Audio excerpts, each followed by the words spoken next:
Kalau kita tidak ditolong oleh Allah, itu tentang sejarah perjalanan yang ditakdirkan oleh Allah, yang disampaikan oleh kita adalah takdir perjalanan yang diatur dan ditulis di dalam Al-Quran oleh Allah melalui nabinya, yaitu Nabi Ibrahim. Nanti akan diceritakan Nabi Muhammad. Pelajaran yang berharga dari situ, itu pelajaran yang berharga. Nabi Ibrahim menghabiskan berhala-berhala. Nabi Ibrahim memutus rantai berhala. Itu pelajarannya buat kita, itu ada, Bu. Jangan salah. Itu kan hanya cerita. Kata Allah, wa tilkal amsalu nadribuha linnas.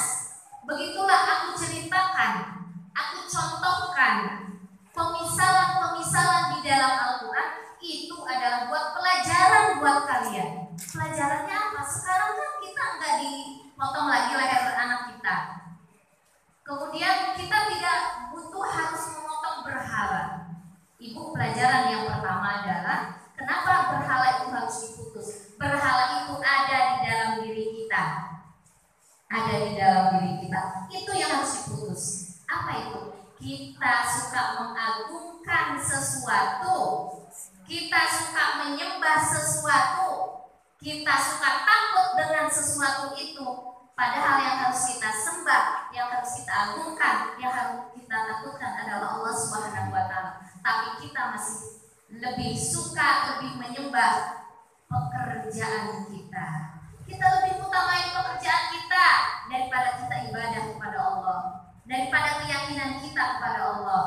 Kita lebih cinta kepada manusia, sehingga kata manusia itu iya, oke, saya akan tanda tangani, saya akan ikutin. Padahal itu dilarang oleh Allah. Kenapa orang mampu melakukan itu? Karena dia menyembah berhala manusia, bukan menyembah Allah. Emang fisiknya dia sholat, fisiknya dia zakat, pergi haji malam, tetapi hatinya menyembah berhala. Ini yang diajarkan oleh Nabi Ibrahim. Putus tuh berhala itu. Kemudian apa? Diajarkan yang kedua. Jadi kita harus memutus berhala-berhala tadi. Berhala kepada anak, cinta banget sama anak, sampai kita tontohan nyari duit pagi sampai sore sampai malam, lupa untuk ibadah kepada Allah. Kita memberhalakan anak kita, memberhalakan beli sawah, beli kendaraan, beli rumah, sehingga kita lupa untuk zikir kepada Allah. Sehingga kadang-kadang kita yang haram kita ambil, sehingga karena kebutuhan pekerjaan, katanya alasannya pekerjaan, nggak ada waktu untuk ikut kajian, seminggu sekali aja, berarti tandanya dia memberhalakan pekerjaan tersebut. Sedangkan pengajian itu untuk mendekatkan diri kita, memberhalakan Allah kan. Yang kita harus sembah Allah, Bu. Kita nggak kuat ilmunya, kenapa? Karena nggak ngaji. Jadi untuk memutus berhala tadi harus punya ilmunya. Putus berhala itu sampai ke akal-akalnya. Karena berhala tadi tidak akan menyelesaikan masalah hidup kita, malah akan menyengsarakan. Yang kedua pelajaran yang berharga dari Siti Hajar. Kalau saya hikmahnya ya berarti sejarahnya. Ibu, hikmah bagi orang yang yakin mewakilkan hidupnya kepada Allah, berserah diri. Di situ kan ada kata-kata berserah diri sebelum Ibrahim menyembelih anaknya. Dan mulai dia melempar Siti Hajar ke Gunung Sahara. Hal amara Rabbi, kata Siti Hajar, apakah ini perintah Tuhanku? Kalau ini perintah Tuhanku, aku mau tinggal di mana aja walaupun sendirian. Karena aku yakin Tuhanku tidak akan menyengsarakan aku. Itu kata Siti Hajar. Apa kata Ibrahim? Itu adalah perintah Allah, bukan perintah aku. Nah, kalau disuruh sama Allah, nurut aja apa yang akan diberikan oleh Allah. Ternyata usahanya Siti Hajar tontonan mati-matian, bukan dari situ yang Allah hadirkan rizki, tapi dari anaknya. Setelah itu apa yang diberikan kepada orang yang sabar, yang mau merendahkan dirinya kepada Allah, yang mau punya mental budak di hadapan Allah. Kita tuh harus punya mental budak di hadapan Allah, nurut aja sama Allah. Jangan, aduh berat ya bangun malam, aduh kan baru jam 12, aduh udah, itu bukan mental budak. Apa yang akan diberikan oleh Allah ketika seseorang punya mental budak seperti Siti Hajar? Dia serahkan dirinya untuk Allah, dia yakin kepada Allah, padahal dari nol, bukan nol lagi, dia dari sengsara, nggak punya apa-apa, ditinggal aja begitu sama Nabi Ibrahim. Hasilnya sampai hari kiamat, tempatnya menjadi tempat yang berkah.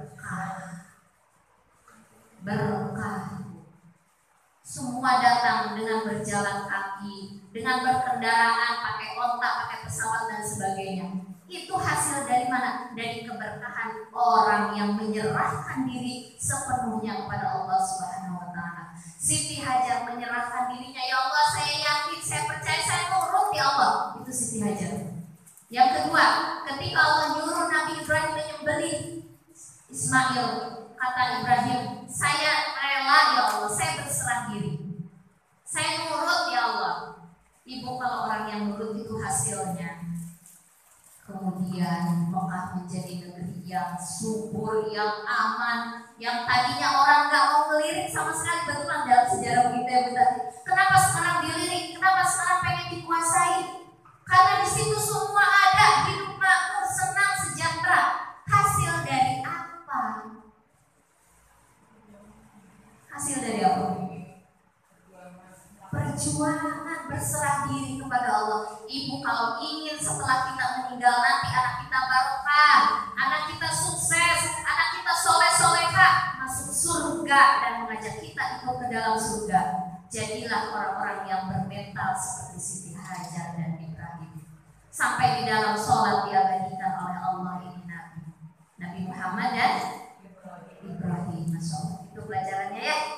Ambil pelajarannya Bu, setelah tahu sejarahnya. Kenapa Allah mencantumkan di dalam Al-Quran itu ada sejarah yang sangat hebat, yang sangat mulia di dalamnya itu Bu. Jadi bukan hanya sekedar tahu sejarah, oh ceritanya begini ya, Nabi Ibrahim dibakar, kemudian ternyata enggak tahan api, enggak musibah. Bukan hanya itu Bu, ajarkan kepada anak, bagi orang yang bertawakal kepada Allah, nurut sama Allah, dia akan ditolong dalam hidupnya. Ajarkan tauhid di dalamnya, bukan hanya cerita doang. Kita selama ini cuma cerita doang. Nah, gitu. Ajarkan itu. Kita lanjut ke pelajaran saya Al-Wabi Usaid. Itu pelajarannya tambahan. Biasanya kalau orang bedah buku, ada beberapa orang di sini yang punya yang membedah. Kemudian di sini ada satu lagi profesor apa, di sini ada dokter apa yang saya pelajari. Mereka tuh memberikan tambahan. Jadi sempurna itu ilmu. Jadi ilmu ini saya juga nggak bisa Bu mempreteli sejarah ya Ibnu Qayyim Al-Jauziyah. Yang kemarin kita sudah membahas tentang hidup ini tidak akan lepas dari perputaran 3 hal. Kalau dia akan dikasih nikmat oleh Allah dengan bersyukur. Kalau dia dikasih ujian musibah, dia akan bersabar. Kalau dia melakukan kesalahan, dia beristighfar. Inilah hidup. Kalau kita pegang 3 ini, kita itu akan bahagia, sukses. Kemudian bersyukur itu dilingkupi dengan 3 hal juga. 1, disyukuri dengan hati. Diakui, ya Allah, alhamdulillah. Diakui dalam hati itu datangnya dari Allah, bukan dari kita. Apa yang kita miliki semua datangnya dari Allah. Kemudian disyukuri lisan kita mengucapkan alhamdulillah, ini itu dari Allah. Alhamdulillah, kalau bukan Allah yang memberi, saya nggak bisa, saya nggak punya. Yang ketiga, ketika kita syukur, badan kita ini pemberian Allah, anak kita pemberian Allah, harta kita pemberian Allah, kita pakai untuk mencari ridho Allah, bukan untuk maksiat. Itu tanda orang bersyukur. Sekarang, kemarin orang sabar sudah ya. Yang ketiga, ketika menghadapi masalah musibah, maka dia harus bersabar dulu. Yang kedua ya. Kemudian udah kita jelaskan bersabar itu Sekarang apa sih itu artinya sabar menurut Ibnu Qayyim Al-Jauziyah? Bersabar itu ada di dalam 3 hal. Yang pertama adalah habsun nafsi anit tasakhuti bil maqdur. Habsun nafsi anit tasakhuti bil maqdur. Menahan jiwa, menahan nafsu. Dari apa? Kita tahan jiwa nafsu kita dari kemarahan, dari kekecewaan. Jadi namanya sabar itu artinya menahan jiwa, menahan nafsu. Dari apa? Dari marah. Si jiwa ini ketika ada satu masalah yang besar di hadapan kita, tadinya pengennya marah-marah. Kalau tahu kemarin begini, saya gak bakalan datang hari ini gitu. Kalau tahu suamiku seperti ini, kenapa saya mau sama dia? Kalau tahu anakku begini, saya gak bakalan masukin ke sekolah itu. Kalau tahu hasilnya begini, saya tidak akan masukin anak saya ke pesantren itu. Kalau begini, kalau begitu. Pengennya hati itu marah. Pengennya kecewa. Ya Allah, kok gak sesuai dengan harapan saya. Pengennya marah. Nah, kata itu Ibnu Al-Jauziyah, namanya sabar menahan hati kita dari marah tersebut. Jadi kita tidak marah, tidak bilang kenapa saya begini, kenapa anak saya begini, kenapa Allah begini. Tidak bilang begitu. Dia tahan. Bagaimana? Oh, kembalikan zikir kepada Allah. Jadi dia tahan, enggak marah-marah, enggak kecewa. Udah ikut ujian di UIN, ternyata enggak dapet. Orang yang sabar akan menahan hati dan jiwanya untuk marah ketika tidak sesuai dengan ekspektasi dia, sesuai dengan harapan dia. Kita kan kalau udah masak ya pengennya dimakan sama anak, sama suami. Ternyata anak pengennya lauk yang lain jajanan. Suami malah keluar. Nah, kalau orang sabar dia akan tahan di dalam jiwanya berkata-kata. Coba kalau kamu bisa nggak masak. Nah, dia akan tahan. Ibu ketawa berarti pengalaman.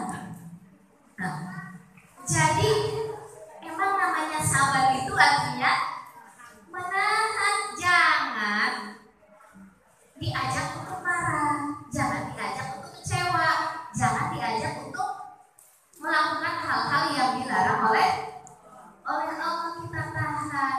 Udahlah, yang penting saya sudah niat baik. Ini saya jadikan kita niat ibadah.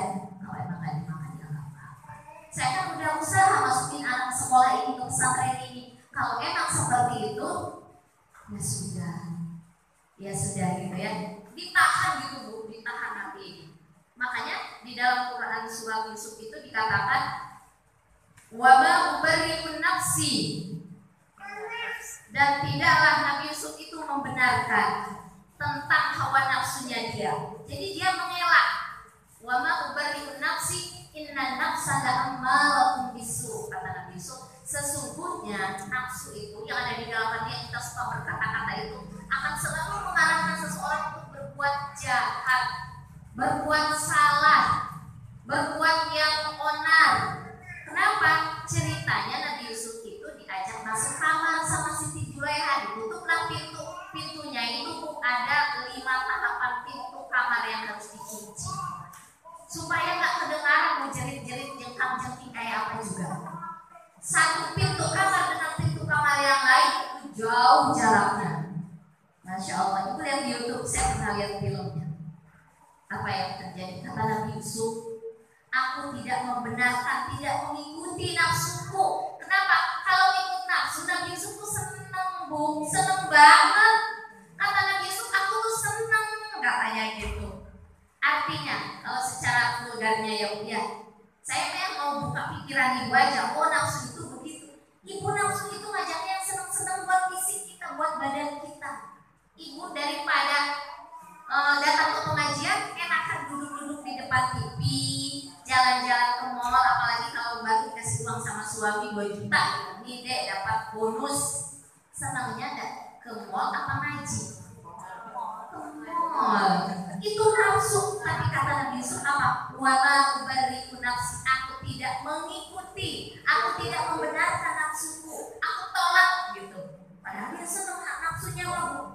Jadi Nabi Yusuf itu kenapa nolak Siti Juleha? Apakah dia tidak punya perasaan birahi? Iya.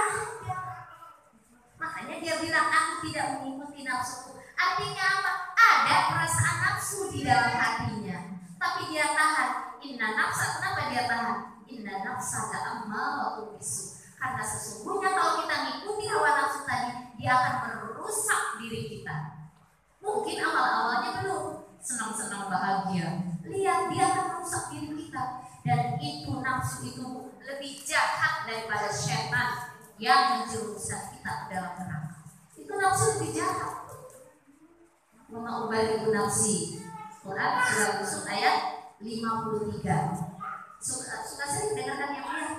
Kenapa Nabi Yusuf bisa selamat? Kata Nabi Yusuf, illa man rahima rabbi, kecuali oleh orang yang Allah kehendaki dapat rahmat, dia bisa menahan nafsunya.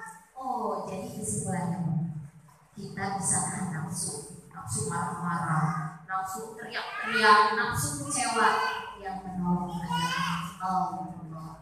Jadi kalau lagi datang masalah, itu jangan mengandalkan diri kita, langsung minta tolong sama Allah. Ya Allah, tidak sesuai dengan harapan saya ini, ya Allah, tolong saya ya Allah. Tolong saya ya Allah. Saya pengen anak itu menjadi anak yang soleha. Saya pengen anak itu membahagiakan saya, tetapi ternyata tidak sesuai harapan saya. Ternyata bikin masalah kita. Apa yang harus kita lakukan supaya kita bisa menahan marah fisik? Minta tolong sama Allah, zikir sama Allah, bangun tengah malam sama Allah. Hati itu harus ditahan dari sesuatu yang membuat maksiat kepada Allah. Itu namanya sabar, itu tahan jiwa dulu, tahan nafsu dulu, yang ada di dalam hati dulu yang harus ditahan. Jadi bukan income, tapi di sini bergolak, nggak bisa, harus di dalam dulu. Kata Ibnu Qayyim, kalau kita ingin menjadi orang yang sabar, harus bisa menahan di dalam jiwa dulu, nafsu kita dulu. Gimana supaya kita menjadi orang yang baik, supaya nafsu itu nggak suka berontak. Biasanya kan kita suka berontak ya Bu ya, atau suami dek, itu nanti buat itu ya. Enggak mas, kan nanti akan begini mas. Pokoknya itu kerjaannya nafsu, biasanya berontak. Nafsu itu biasanya melawan. Mau ngaji, biasanya anak-anak suruh ngaji ya Bu. Mah kan ini mau hujan tuh, udah emang gak ada payung. Saya tahu anak-anak emang gak ada payung. Melawan ya, apalagi cari jawaban lain. Nanti katanya kalau hujan Bu masuk angin, nanti tuh kita pilek, kalau udah pilek demam, apalagi ini lagi corona, apa segala macam anak-anak. Nafsu itu emang senangnya ngelawan. Nafsu itu senangnya hal-hal yang buruk. Ngebayangin kita udah punya embed, ngebayangin bed yang lain, si coba dulu segala macam. Itu nafsu, tahan di dalam sini. Tetanggaku baru beli kulkas, masuk kulkas di pintu lagi. Kita satu pintu aja udah reot. Nafsu tuh pengennya datang suami, kapan beli kulkas yang baru tetangga? Itu nafsu. Jadi kalau kita ingin menjadi orang yang baik, harus ditahan. Makanya menahan itu di dalam Al-Quran disebut sabar. Menahan dengan hati, supaya si nafsu ini tidak liar. Kenapa Bu kalau nggak kita tahan, dia liar Bu. Pengennya kalau lagi ada slide dengan suami, kita kan pengennya menyerocos ya Bu ya. kita 100 kata. Itu nafsu, Bu. Pengennya seperti itu. Pengennya, tapi kan kalau begitu, begini, begitu. Oh, itu nafsu liar. Jadi bagaimana? Harus ditahan. Kenapa kalau nggak ditahan? Karena nafsu kalau nggak ditahan, udah liar tadi, akan mengotori jiwa kita, merusak hati kita. Kalau udah rusak, susah memperbaikinya. Tapi kan berat ya Bu ya. Berat gak Bu nahan nafsu, kalau apalagi kalau suami itu gini. Kita sering banyaknya, tapi kan nggak begitu kok. Maksud saya begini. Oh, anak kita begini. Oh, pokoknya. Oh, apa aja. Belum lagi kalau teman-teman nasehatin, sebetulnya aku tuh niatnya baik. Nah, pakai kata sebetulnya dulu. Tapi karena nggak kuat, saya begini. Itu nafsu. Jadi kalau ada orang nasehatin yang benar, dengerin aja dulu. Oh iya. Itu nafsu. Karena kalau enggak, kita lawan, kita selalu bantah, kita nggak nurut sama yang benar, itu akan merusak jiwa kita, kotor hati kita. Kadang-kadang begini, kalau kita dikasih ujian masalah sama Allah, si nafsu itu suka ngomong gini dalam hati kita, ya Allah, kenapa ya Allah kasih ujian seberat ini sama saya? Allah ini nggak adil. Sebelum rajin tahajud nggak bilang begitu, setelah rajin tahajud, ya Allah, kok saya dikasih ujiannya tambah ya? Ya Allah nggak adil. Gimana sih? Aku udah rajin begini, udah rajin pengajian, udah hijrah, tetap aja penghasilan aku sedikit. Katanya Allah Maha Rahman Rahim, Allah tuh Maha Baik, Maha Pemurah, Allah tuh Maha Kaya. Kenapa aku masih dikasih segini? Ini nafsu.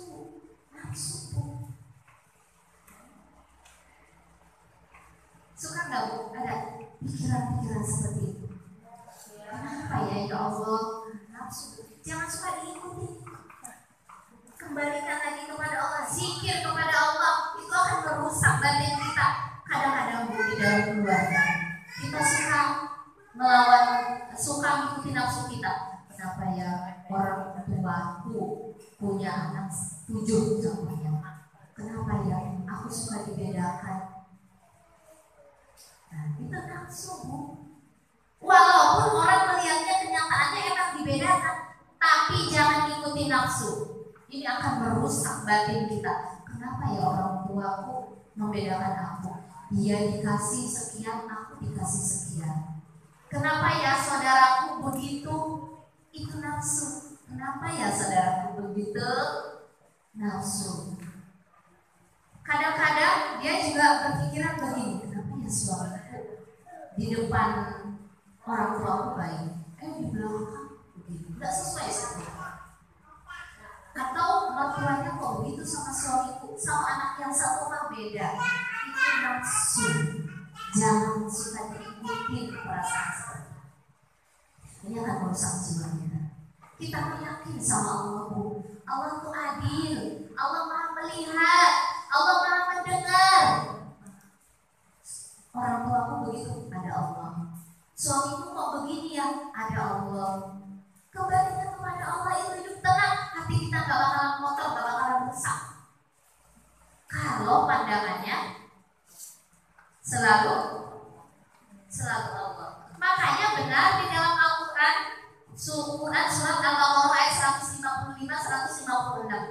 Kan di situ dikatakan oleh Allah, "Walanabluwannakum bisyai'in minal khawfi wal ju'i, wa naqsin minal amwali wal anfusi was samarat, wa basyyiris."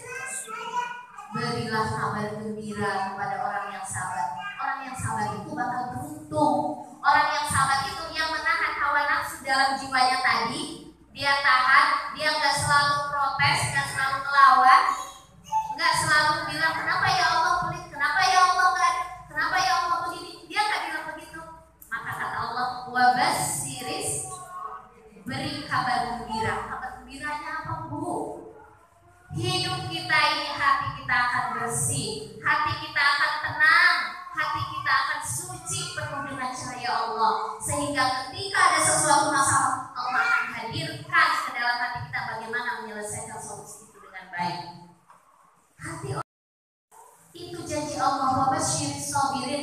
Siapakah orang yang sabar tadi? Kan tadi udah bisa nahan nafsu ya Bu ya. Qalu inna lillahi alladzina idza asabathum musibah. Ini harus dipelajari dan harus dipahami dalam Bu. Ayat ini jangan cuma oh ya kalau ada meninggal inna lillahi wa inna ilaihi raji'un itu doang. Jangan dipelajari hanya dipahami itu aja. Ketika ditampilkan masalah oleh Allah di hadapan kita, yang tadi itu yang kurang mengenakan, kita bilang oh ini datangnya dari Allah. Kita tidak bilang kenapa ya Allah nggak adil. Kita tidak bilang begitu. Kenapa ya suamiku dibedakan sama mertuaku? Kita tidak bilang begitu. Kenapa ya anakku begini? Kita tidak bilang begitu. Kita bilang innalillahi, ini datangnya dari Allah. Dan saya kembalikan, saya tawakal, saya wakilkan kembali kepada Allah. Jadi kuat tauhid kita kepada Allah Bu. Kalau ada masalah, kita bisa menahan jiwa kita. Saya punya pengalaman, guru saya bilang begini. Inti dari ketakwaan seseorang itu kalau dia mau bersabar. Artinya orang itu bisa menjadi orang yang bertakwa kalau dia mampu menahan nafsunya. Pertama dia tahan nafsu di dalam jiwa dia. Dia tahan seakan kebok sekurang aku. Pengen tuh mulut tuh, orang pengen gitu ya. Yang ada di sini tuh dikeluarkan unek-unek. Kalau nggak dikeluarkan tuh gimana gitu. Tapi dia tahan. Ini di sini. Karena kata Allah, kalau orang yang mampu menahan, keselnya luar biasa, udah kayak mau bludak segede gunung gitu. Kata Allah, orang yang mampu menahan itu, dia akan dikasih kesuksesan, dia akan dikasih keberuntungan. Kenapa? Karena dia mampu menerima apa yang dihadirkan oleh Allah. Jadi dia tidak protes, tidak nolak. Ibu kembali kepada Siti Hajar. Bagaimanapun nggak dikasih uang sesen pun, nggak dikasih makanan, nggak dikasih apa, ditinggal di padang pasir, tapi dia tidak nolak. Dia tidak bilang begini, Allah ini nggak adil. Baru punya anak bayi, baru lahir kok saya ditinggal di padang pasir. Siti Hajar tidak mengatakan begitu. Dia tidak mengatakan suamiku kejam banget ya. Dia tidak mengatakan begitu. Malah dia bertanya begini kepada suaminya, hal amara rabbi, apakah ini perintah Tuhanku atau perintah kamu? Kata Nabi Ibrahim, ini adalah perintah Allah. Oh kalau begitu saya mau menghadapinya. Kalau perintah kamu saya nggak mau, karena kau manusia, kau lemah. Tapi kalau ini perintah Allah, maka aku akan nurut. Begitu Bu, dia nggak nolak, dia nggak protes, nggak bilang kenapa ya, nggak bilang begitu. Apa yang diberikan kepada Siti Hajar? Balik lagi keberuntungan, kesuksesan, diangkat oleh Allah derajatnya, diberikan keturunan Nabi yang termulia, yaitu Nabi Muhammad Sallallahu Alaihi Wasallam. Hasil dari apa ini Bu? Kesabaran. Itu sabar itu menahan memang berat Bu. Makanya kata Rasulullah di dalam hadisnya, as-sabru dia, sabar itu menyengat, panas Bu. Panas nggak Bu kalau kita lagi diomelin sama suami nih? Dalam hati panas kan, tapi kita tahan, kita nggak balas ngomelin. Panas, benar kata Rasulullah, panas. As-sabru dia, sabar itu panas, menyengat. Tapi lihatlah hasilnya nanti. Kalau kita menjadi orang-orang yang patuh kepada Allah. Nah, yang kedua, itu kan tadi sabar menahan jiwa ya, nafsu di dalam jiwa kita. Jadi harus dikembalikan kepada Allah, banyak zikir kepada Allah, wakilkan kepada Allah. Yang selanjutnya, berbuat dosa. Kenapa? Kenapa Ibu saya nggak paham? Berbuat dosa. Bukan Bu, ini tentang sabar kan?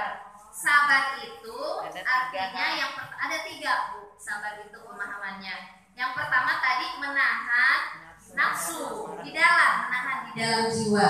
Yang kedua sekarang Habsul lisan anisyaqwa. Menahan lisan kita, ditahan lisan untuk mengeluh. Menahan lisan kita dari kalimat-kalimat yang tidak diridhoi oleh Allah. Kalau tadi kan di dalam hati berumbuh, di dalam hati kenapa ya, tapi di dalam hati belum diucapkan dalam lisan. Sekarang yang kedua yaitu habsul lisan anisyaqwa. Menahan lisan kita dari mengeluh. Ya Allah, hujan lagi.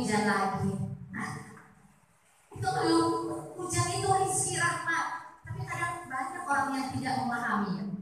Ya Allah, ini panas mentereng amat ya. Ini keringat juga hebat.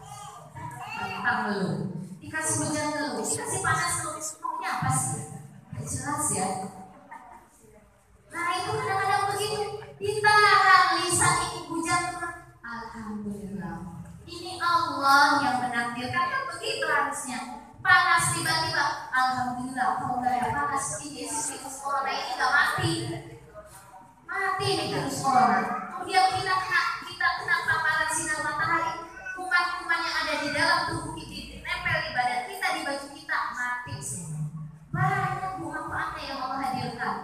Kemudian dengan sinar matahari tubuh kita itu ibu sama dengan kita meminum air susu 3 gelas ketika kita berjemur di matahari. Betul nggak? Apa salah saya 3 gelas? Kalau nggak salah ya 3 gelas susu. Ibu kita nggak usah beli susu, rajin-rajin aja berjemur. Sama itu tulang kita menjadi kuat, tulang anak kita menjadi kuat. Jadi kalau ada panas, kalau ada hujan, kita tuh jangan banyak ngeluh. Orang sabar diturunkan hujan, alhamdulillah. Hujan lagi, ada becek lagi ini panas. Hujan dulu, panas lagi kadang-kadang. Masya Allah, itu tuh nikmat bu, nggak sabar itu. Jadi orang sabar itu tidak sembarangan mengeluarkan kata-kata yang buruk. Ini ketika marah dengan anak, itu bahasa binatang keluar semua. Bahasa binatang bu, yang di situ di Ragunan keluar semua. Inilah itu saya nggak ngomong. Kenapa dia mau ngomong seperti itu? Kamu tuh yang nggak punya otak. Ya Allah, anak kita dibilang gak punya otak. Allah kasih kemuliaan anak kita punya otak. Kenapa kita bangga dengan dia? Kenapa kita senang dengan dia? Karena dia ada ininya. Coba diangkat oleh Allah ininya. Begini aja, meler ininya. Tapi karena ininya normal, ya kalau berbuat salah-salah dikit, tahan lisan ini dari kamu. Kenapa sih kamu kayak gak punya otak? Suka gitu kadang-kadang ada orang tua saya juga kalau lewat. Kemana itu otak kamu? Ya Allah, kalau nggak belajar ini ada. Tahan lisan ini dari yang dimurkai Allah. Tahan. Jadi emang kerjaannya si lisan ini, kalau lagi ada masalah, kalau lagi dikasih ujian sama Allah, pengennya baru buka pintu suami kita omel. Kenapa baru pulang jam segini? Kan udah malam jam 11. Harusnya kamu tuh pulang jam 7 kan biasa. Jangan-jangan kamu dengar suaminya baru duduk belum ngomong apa-apa. Kan harusnya bang, suka abang capek ya pulangnya malam. Terus duduk deketin, bang, kok pulangnya malam? Kenapa? Itu yang bisa nangis. Si abangnya nangis.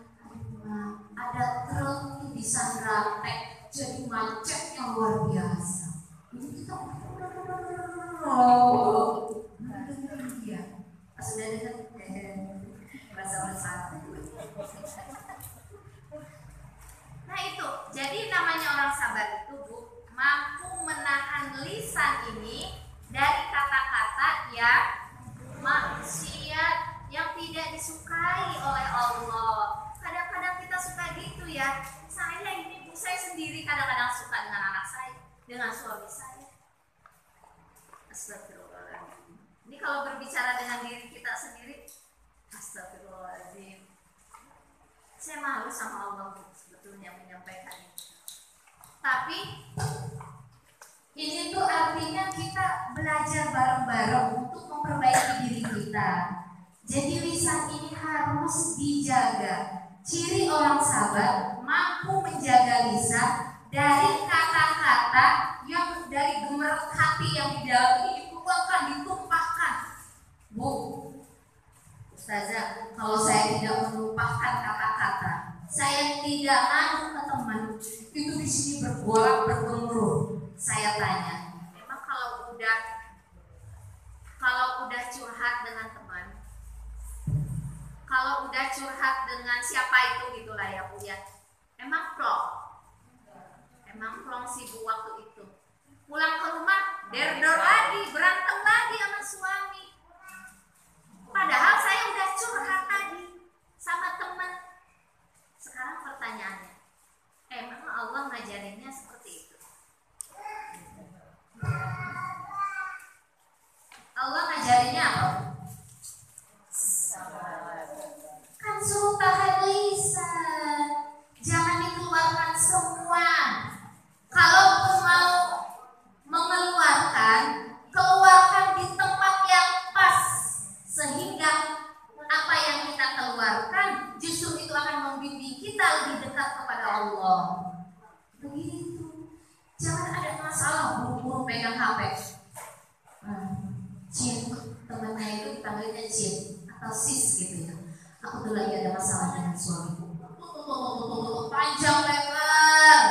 Emang setelah kita mengetik dengan jempol ini sampai sekian halaman, kan gak bisa sebentar. Kalau udah nafsu keluar, pengen terus. Makanya kalau lagi berantem di medsos, jangan suka diturutin. Itu gak cukup sebentar, nanti dia gak ngerti apa yang aku katakan. Tambahin lagi. Emang selesai, ketahuan boroknya kita sama teman. Kalau teman itu jadi musuh kita, keluar semua itu.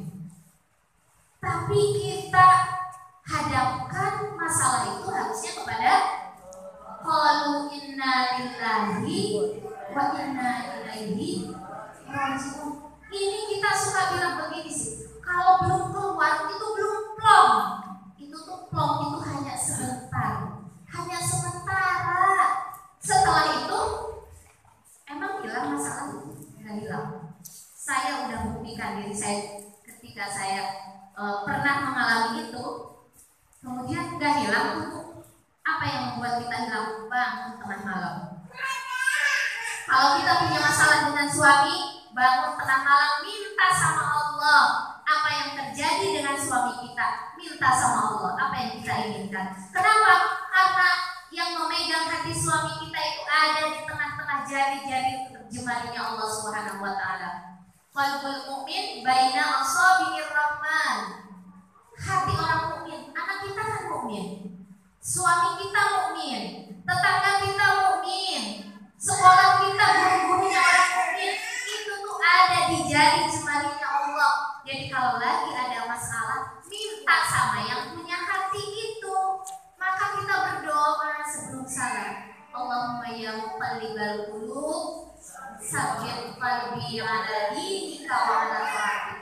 Wahai Allah yang membolak-balikan hati, tadinya buruk, tadinya nyebelin, tapi tadinya ngeselin, tadinya membuat orang, ya Allah balikkan hati suami saya, balikkan hati anak saya, balikkan hati tetangga saya.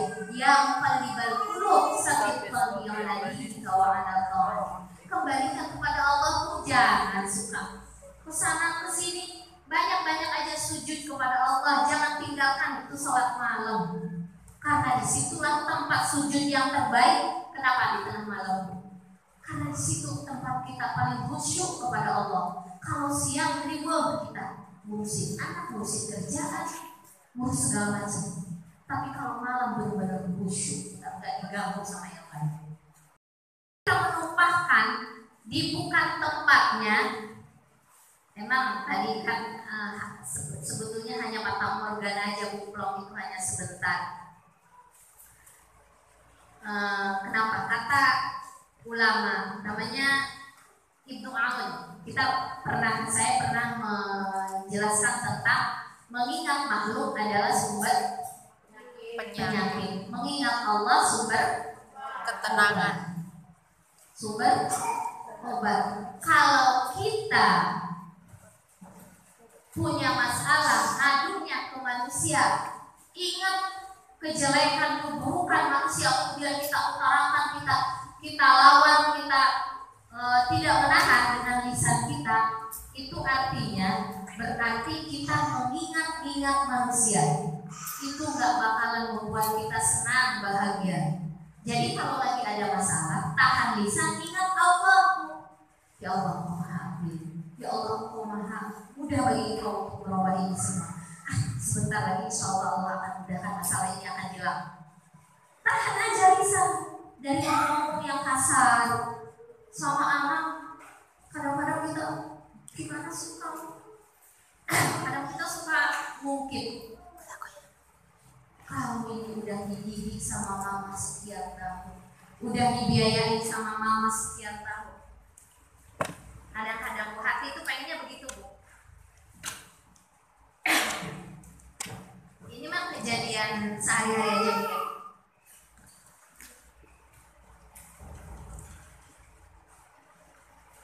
Alhamdulillah ya Allah. Allah kasih gatal, Allah juga kasih minum. Allah tuh baik banget. Jangan diprotes Allah. Jadi kenapa mengingat manusia, mengingat makhluk Allah? Makhluk Allah itu perasaan sakit hati, itu makhluk Allah. Mengingat masalah kita yang lalu, mesti mengingat saudara kita, kok dia begini, kok dia begitu. Itu tuh sumber penyakit sesek hati kita. Jadi jangan diingat lah. Jangan diingat. Jadi yang diingat apa? Oh, Allah itu maha mendengar, Allah itu maha adil, Allah itu maha baik. Kalau aku berbuat baik lebih baik daripada dia berbuat zalim, dia nyakitin, dia tidak mengenakan hati kita dan sebagainya, kan kembali kepada dirinya, bukan kembali kepada kita. Jadi ingat Allah. Kita berzikir, bersyukur kepada Allah. Apa yang akan Allah berikan? Kata Allah, kalau orang yang mampu menahan lisannya dari mengungkit, mengumpat, mencaci, memaki yang ada di dalam hati kita tahan, kan itu akan keluar lewat lisan kan ya. Allah akan beri dia keberuntungan. Hatinya bersih, hatinya suci. Nanti ketika kita ketemu dengan Allah, itu tuh kita akan dipanggil orang-orang yang berserah diri kepada Allah, nyerah sama Allah, nurut sama Allah, nggak ngikutin hawa nafsu kita. Apa Bu kata-katanya? Zikrun nas dan mengingat manusia, mengingat makhluk sumber penyakit. Coba ini Ibu dihafal. Mengingat makhluk. Kalau lagi marah nih sama suami nih, kesel, Ibu udah baik nih, suka ingat lagi kan? Baru 10 menit nih kita baikkan. Ingat lagi yang tadi. Saya nggak boleh ingat, saya nggak boleh ingat lagi. Saya ingat Allah aja. Ini kemarin, saya praktekkan dalam kehidupan saya, Bu. Ketika ingat lagi, saya nggak boleh ingetin dia. Sumber penyakit kata Allah. Sumber kesesakan hati kita, sempit hati kita. Nanti hati kita itu jadi kotor. Ingat lagi sama Allah, kembalikan lagi kepada Allah. Kita zikir lagi, ya Allah, aku akan menanti kebahagiaan, aku akan menanti kesuksesan yang Kau janjikan. Dibuang itu rasa sakit, rasa kesel, rasa sebel, dibuang semua. Bisa kok kita melawan, bisa. Itu kan nafsu. Pertolongan Allah itu justru lebih hebat. Tapi memang berat. As-sabr dia, sabar itu menahan itu panas. Kayak apa ya Bu ya? Bergolak gitu. Minta pertolongan sama Allah supaya kita dimudahkan, dilapangkan hati kita, ditenangkan. Jadi kita mampu untuk bisa menahan lisan kalau kita sudah sukses menahan hati. Ibu kita nggak bakalan bisa sabar dengan lisan kalau di dalam sini itu masih masih bergolak, masih kesel, masih dendam, masih sebel, nggak bisa, walaupun dipaksa nggak bisa, tetap aja akan ngalir keluar. Jadi pertama benar, sabar itu harus ditahan di dalam jiwa dulu, baru yang kedua di lisan. Yang ketiga, apa sih itu sabar? Habsul jawari anil maksiyah, menahan fisik tubuh kita dari maksiat kepada Allah. Itu orang sabar. Kenapa dia mampu melakukan itu? Karena kalau kita melakukan apa yang kita inginkan, tidak menahan fisik kita, itu tuh bukan solusi kata para ulama. Itu bukan solusi kata Allah. Itu bukan solusi, malah masalah itu akan makin besar. Malah masalah itu akan makin berat. Ingat Bu, kalau kita tidak bisa menahan fisik kita dari maksiat kepada Allah, masalah itu satu akan makin berat. Masalah itu akan makin besar, malah merembet kemana-mana. Kita contohkan. Ketika kita berantem sama pasangan kita ambil sapu. Ada Bu ya orang ibu bapak yang berantem itu ambil sapu. Kita perempuan. Nah, kalau udah adu fisik siapa yang menang? Nah, berarti ketika kita tidak bisa menahan nafsu, masalah itu makin ringan, selesai apa makin berat? Berat, bonyok kita. Dia mingguan ketika kita akan pukul, dia balik memukul. Begitu kan?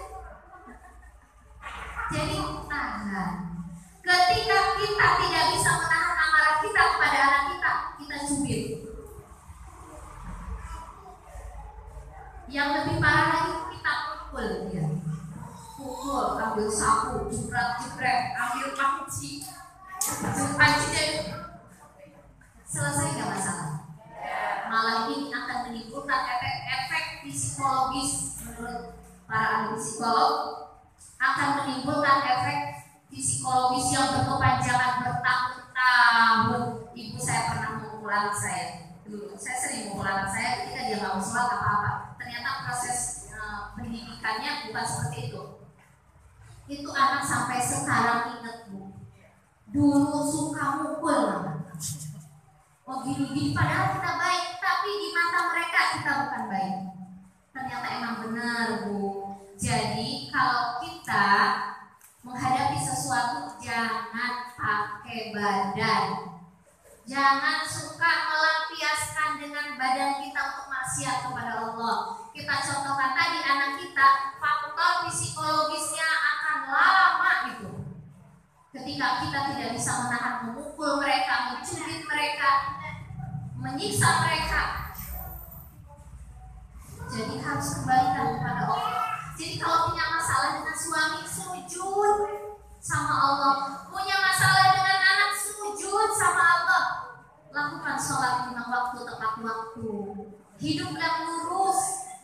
Saya contohkan Ibu, kalau kita mengikuti hawa nafsu badan kita, ketika ada seorang istri yang suaminya selingkuh. Nah, suaminya selingkuh. Terus kata si istrinya gini, emang saya juga nggak bisa. Dia selingkuh juga. Kenapa? Karena dia memperturutkan kan? Memang saya juga nggak bisa. Apa yang terjadi? Selesai nggak masalah? Malah anak akan berantakan. Hidup kita nggak tenang. Jauh dari Allah. Udah yang ikutin syaitan. Ada seorang istri mencari perhatian suaminya. Karena lagi kesel, suami butuh begini, coba dia keluar. Terus dia ngadu,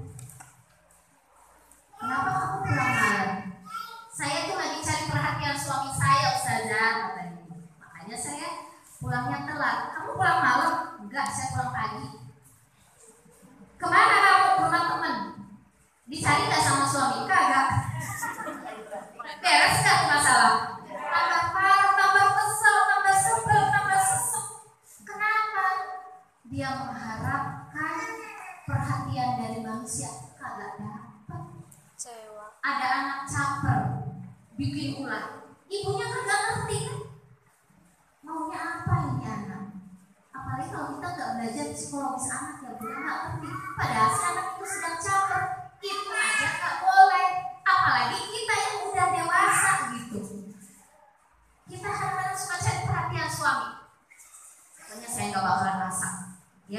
nanti dia nggak melakukan itu lagi. Emang beres Bu nggak masak? Coba sekarang pikirin nggak masak. Pertama anak ribut. Ini mah perjalanan hidup saya tuh ya. Dulu sudah saya sekarang. Nah dulu Bu, sekarang udah obat lah ya gitu. Nggak masak tuh Bu, anak ribut. Udah gitu kita hanya kasih uang pas-pasan ya. Akhirnya beli, nggak cukup.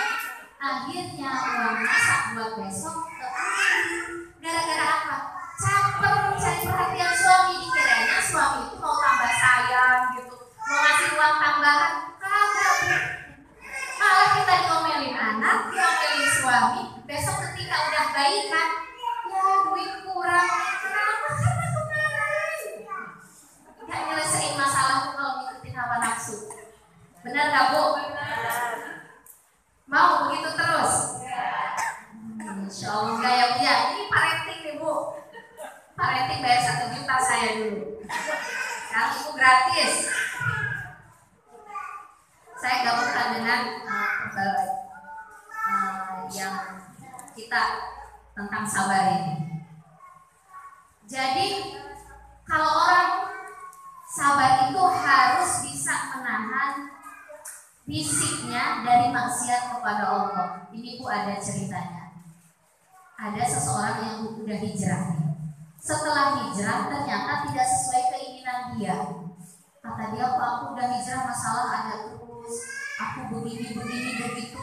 Akhirnya padahal dia udah pakai jilbab, dia buka lagi jilbab.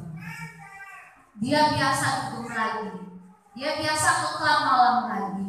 Selesai nggak bisa, malah tambah rusak, tambah dia mencari kebenaran susah. Kenapa? Yang tadi udah didapat kenapa dilepas? Dia nggak sabar. Setelah dia ikut pengajian, kok masih begini aja?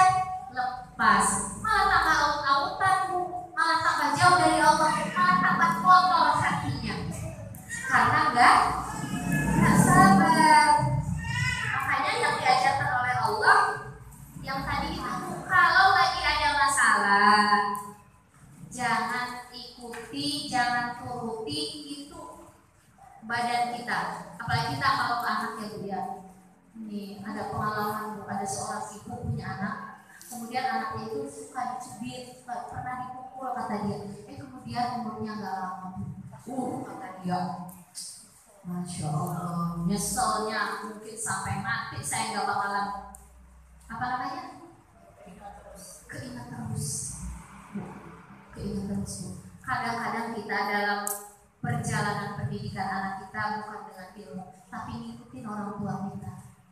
Itu jangan ikuti kalau orang tua kita salah, tapi ikutilah apa yang diajarkan oleh Rasulullah, diajarkan oleh para ulama.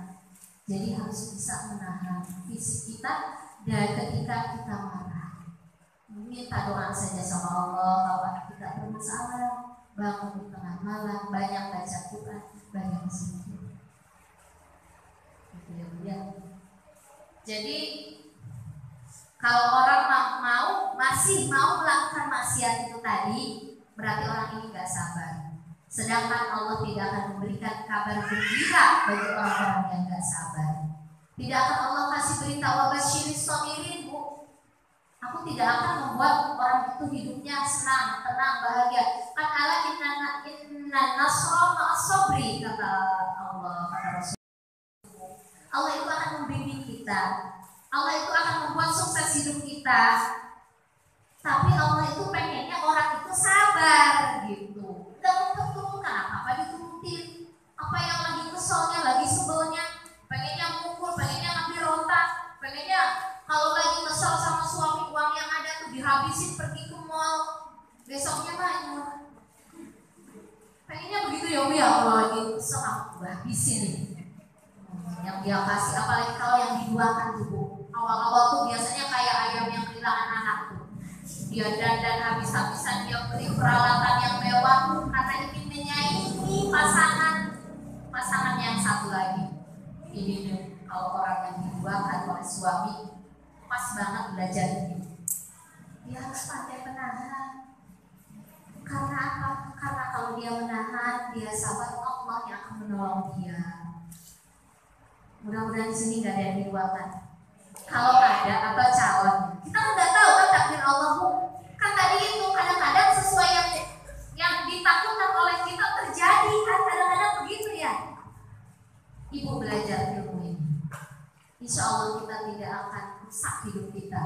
Kita itu tetap akan tenang, akan bahagia, malah senang hidup kita nanti. Gitu ya. Masya Allah. Jadi emang sabar itu adalah solusi. Sabar itu akan mendatangkan ketenangan. Awalnya emang dia akan seperti idza zulzilatil ardu zilzalaha, bergumul. Tapi tahan dulu, Bu. Nanti akan ada hasilnya. Akan ada ketenangan, akan ada kebahagiaan dunia dan akhirat bagi orang-orang yang mau bersabar. Jadi Ibu tahan diri kita. Pertama tahan jiwa kita ya, bersabar. Setelah kita tahan lisan kita. Jangan diumbar, jangan keluar semua kata-kata. Yang ketiga, tahan fisik kita. Jangan diturutkan pengennya mukul, pengennya nampar, pengennya nyubit, pengennya jalan-jalan, pengennya nyari pasangan lagi ketika suami kita juga punya pasangan. Jangan, tahan. Bersujudlah di hadapan Allah Subhanahu wa Ta'ala, karena itu adalah kunci kesuksesan kita. Dari saya cukup sekian, semoga bermanfaat, semoga kita dijadikan oleh Allah menjadi orang-orang yang sabar. Nanti perjalanannya kalau kita sudah sabar, insya Allah kita menjadi orang yang bertakwa. Kalau sudah bertakwa, apapun kebutuhan kita, wa may yattaqillaha yaj'al lahu makhraja, Allah akan datangkan di segala arah. Kuncinya sabar. Dari saya cukup sekian, mohon maaf Ibu bila mana ada kata-kata yang kurang berkenan, yang kurang menyenangkan dan menyinggung perasaan Ibu di sini. Dan saya pun mohon ampun kepada Allah. Wabillahi taufiq wal hidayah. Wassalamualaikum warahmatullahi wabarakatuh.